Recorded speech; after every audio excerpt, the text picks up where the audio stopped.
Hi, it's longtime distributor Don Sanders with Don Sanders Marketing and the sales training website sellpromoproducts.com.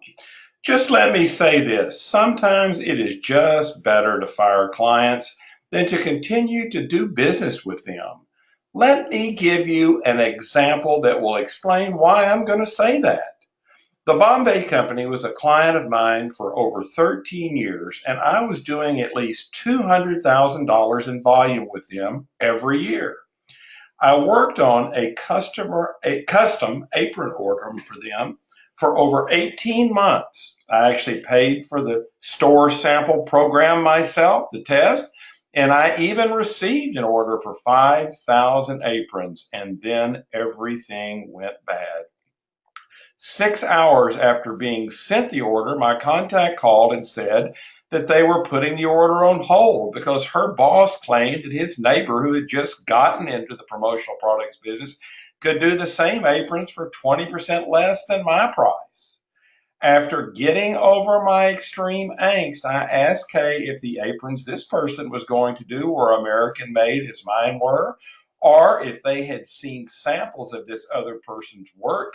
And she said no, that it didn't matter because her boss wanted to save money. I told her that I'd have to call her back because I just didn't know what to say at the time. And after I did, I just told her that I thought that what she had done was not the right thing.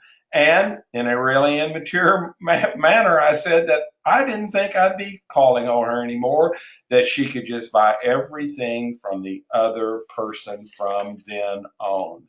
But I'm certainly glad I was immature on that day because I will not go into all the details, but I stopped calling on Bombay and I am so glad that I did. I actually fired them and it was a great thing because 20 months later, the company declared bankruptcy.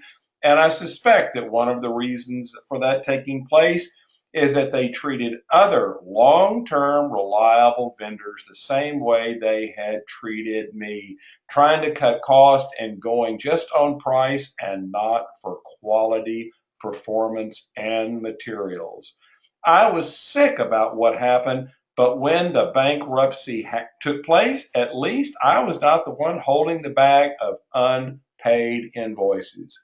Gee, I'm glad I fired that customer. So, sometimes when you need to fire a customer, here's when you should do that. If they're slow paying you, if they're too demanding, don't put up with it. If they're out of touch, hard to get along with, or let's just say they are just too hard to deal with.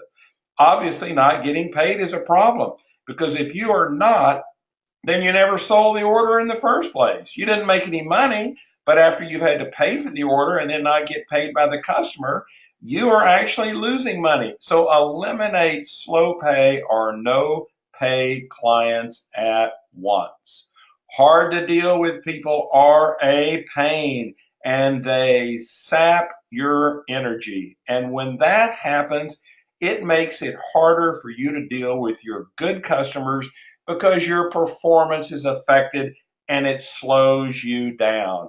Now, remove excessive sample requests from your customer list. People that want things all the time. People that are requesting samples or quotes and then buying little or nothing at all are probably using you and then dealing with another distributor. A great way to cut down on multiple sample requests is, let's say, after three, that would be the policy I would set, is ask this customer, prospect, or client for their shipper number. If they provide it, then secure the samples for them and move ahead.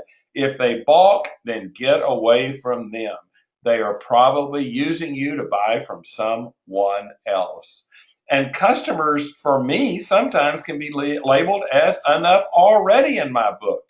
These types may be people always beating you up on price, always waiting till the last minute to place rush orders and then complaining about the way it was handled, or those who seldom return your calls, emails, or text in a timely manner.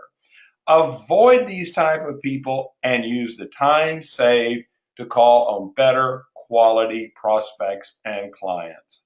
For me, the best policy in dealing with and then firing bad clients is to just make that happen. And the way that you do is to always take a stand. If you have any comments or have any questions, my phone number, email address, and website is on the screen. Please contact me. And I thank you so much for listening.